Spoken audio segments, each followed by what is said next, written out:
Should you trip alone? Should you trip with a friend? Should you trip with a group of friends? What should you do? This is one of those questions that I get a lot. And again, I don't know what gave you the impression that I'm some kind of an authority on these things, but here we are. Okay. I'm going to give you my opinion, and I want to remind you that opinions are like assholes. Everybody got them. So, my opinion on the subject, should you trip alone, should you trip with a friend, is it depends. It's situational based, okay? It is totally situational based, and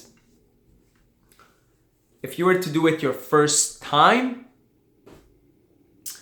probably be a good idea to do it with someone, just one person, two at the most. But the problem with going anything even more than one person, and mind you, I'm talking my first time, I did it with 3 other people. Okay, so and I had a blast. I had a really good time, like a superb time. It could not have been any better, and I did it with 3 other people. Okay, but the problem that can potentially arise, these things open you up.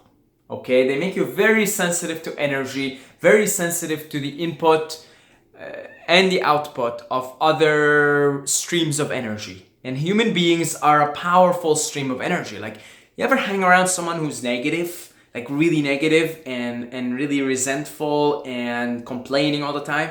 Very strong energy. Oh, very strong energy. So you've got to be careful here, because if you're not with the right crowd and you're doing it with several people, and you really pick on someone's energy and you're not exactly skilled at deflecting the energy back or transmuting it, you could be in a little bit of trouble. So if it's your first time, it might be a good idea to do it with someone you completely trust. You completely trust with everything. They're practically like family to you, even more, because for family there are still certain things that you don't feel comfortable sharing, right? So it would have to be someone you're comfortable being yourself in all your aspects at all times. I always say, if you could do it with someone who has experience with psychedelics, okay, someone who's been down that route and they've navigated through these psychedelic experiences, or a shaman, or I know, in Buddhism they don't like you to do psychedelics or any drugs, right? Intoxication is one of the 5 precepts. But for example, I'm just giving you an example here. If you were in the presence of a Buddhist monk, they would direct you pretty nicely through the trip, okay? But again, they don't approve of this stuff. But my point is, if you can do it in the presence of someone who's gonna watch you and trip sit you, who is mature enough to do that. Mature, they don't have to even have experience with psychedelics, okay? It's preferable, but it's necessary. It's kind of like, when you go apply for a job and they say experience preferred but not necessary. Well, it's the same thing.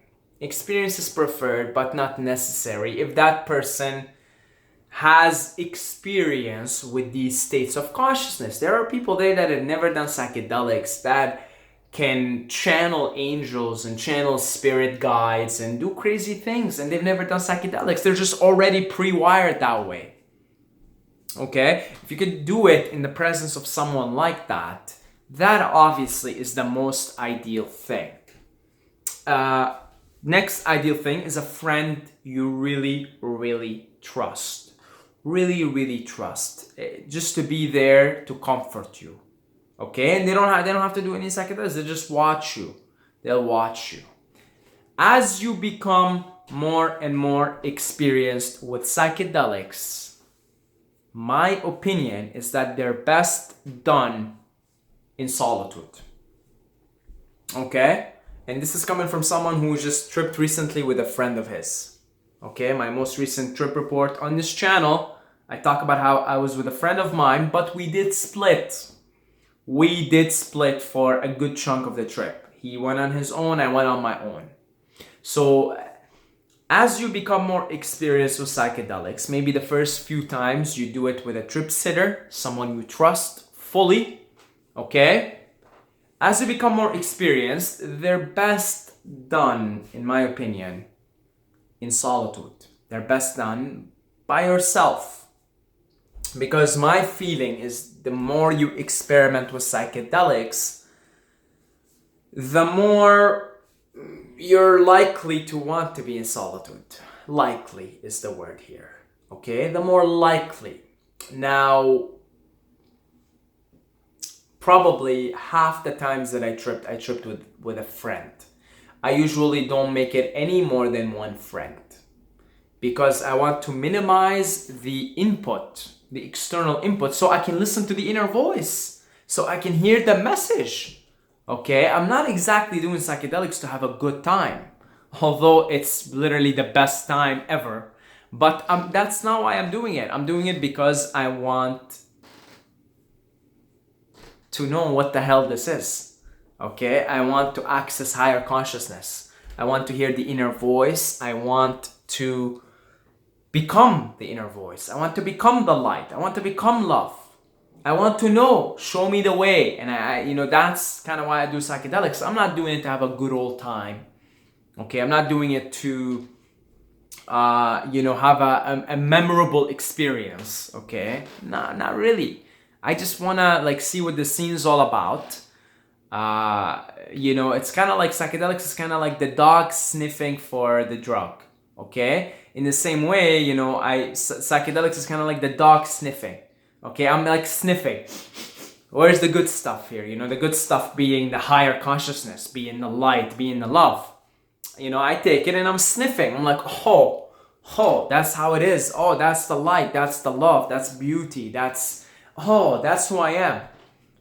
That's kind of why. So if you want that kind of experience, you're not going to get it doing it with other people. That's just going to happen when you go and either sit in your room or you go somewhere and secluded in nature. Then you can really listen to the inner voice. One of my trips with a friend of mine, I'm not gonna say his name here. He watches my videos and he would not like me to say his names, but he'll know that I'm talking about him. We went to a very secluded area in nature and I didn't see him for 4 hours. I went, did my meditation thing, talked to my spirit guides, did my own thing. He went, did his own thing. I saw him 4 hours later. I saw him 4 hours. He's high. Okay, when I say he's high, I'm saying he understands all this stuff. Okay, he really understands it. So we didn't have to say anything. We said, all right, see you later, bye, because we understand. We both understand that if we want to become the light, to reach that place, we would need to be in solitude. Because here's why. There's only the one consciousness experiencing itself as the many. Therefore, you are alone. I am speaking to myself right now. You are me and I am you. Okay? So, because there's only one alone, okay, there's only one consciousness. To really be that one consciousness, you need to be yourself. So you need to be alone. Alone. In order to access the aloneness, the oneness, one is just one, one alone, A-L, one, alone. In order to be the one, you have to be alone, okay, to experience the one. So my opinion is that, the best use, okay, that's really not a good statement to say because you could use them for healing, you could use them for so many things, okay? So I'll take the statement back. I'll say my opinion is as you become more experienced with psychedelics and as you become more comfortable with the psychedelic state of mind, initial stages, you do it with someone you trust, a trip sitter, someone that watches over you. Make sure if you need water, you need a hug, you need something, they're there for you, okay? You need to sleep, you need to do whatever, they're there for you. And then you become more experienced, then you go for broke. Then you go and, I still trip with friends, but, I'll make sure that they know what's up and I'll make sure that if they know what's up, they're gonna more than likely want to also go on their own to explore their own psyche, their own consciousness. Okay, I can see psychedelics being very powerful in groups, though. I haven't done any experimentation with that. I would take it as the prerequisite for that. Everybody involved would have to already have really know what's going on and really understand, like Terence McKenna always talks about, the tribes, ancient human beings living in tribes and having orgies at the full moon and eating mushrooms, right? I can see it being a very powerful tool to use in group setting, to accomplish something as a group. But hey, look, we're not living in tribes right now. We're living in cities. I'm totally open to using it in that way in the future.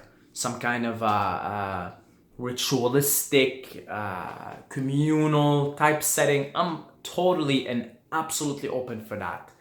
Still, if I look at it in the long term, I don't see any better way to use psychedelics than to become the universe, okay? And if you want to really become the universe, go out in nature or just hang around in your room here and see where it takes you.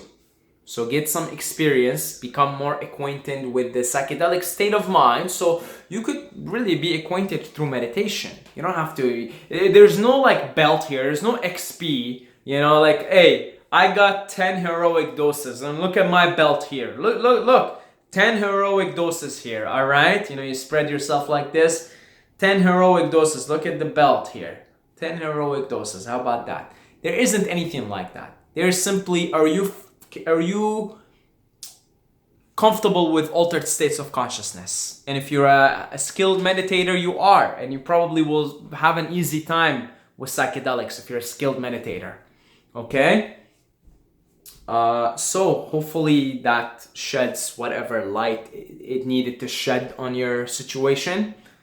And it is my opinion at the end of the day. So that's about it. I want to thank our Patreons who support this channel.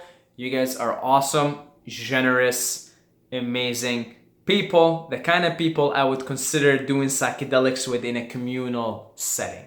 Okay? So if you would like to support us, become part of the Patreon family, and help this channel grow and help me achieve my selfish goals of doing this full time, okay? Then I would really appreciate it, guys, okay? Something as little as $2 a month. Like, think about it, $2 a month, okay? $2. It's like a cup of tea. Wouldn't you want to take me out for a cup of tea? Would you want to take me out for a cup of tea? I know you want to. I know you, and I'm not gonna say no. I'm not gonna say no because one time, 3 years ago, okay, no more, 4 or 5 years ago, a very good friend of mine, we went to a coffee shop and I walk in and I was like very full of pride at the time. So he's sitting in front of me and he says, "What do you want?" I said, "Tea, but it's okay, I'll pay for it." He's like, no, you're not paying for it. He was a Christian, right? He's like, he mentioned something from the Bible about how you have to be able to receive, you have to be open to receive. Okay, and I said, you know what? I'm gonna receive your cup of tea. You know what? I love you, and you're an amazing guy, and I'm gonna receive your cup of tea. So now I'm gonna receive your cups of tea. Okay. Since then, I'm open to receiving any cup of tea. Okay. So if you'd like to buy me a cup of tea, you can do so on Patreon. All the love for all of you guys. Thank you for watching, and until next time, may the force be with you.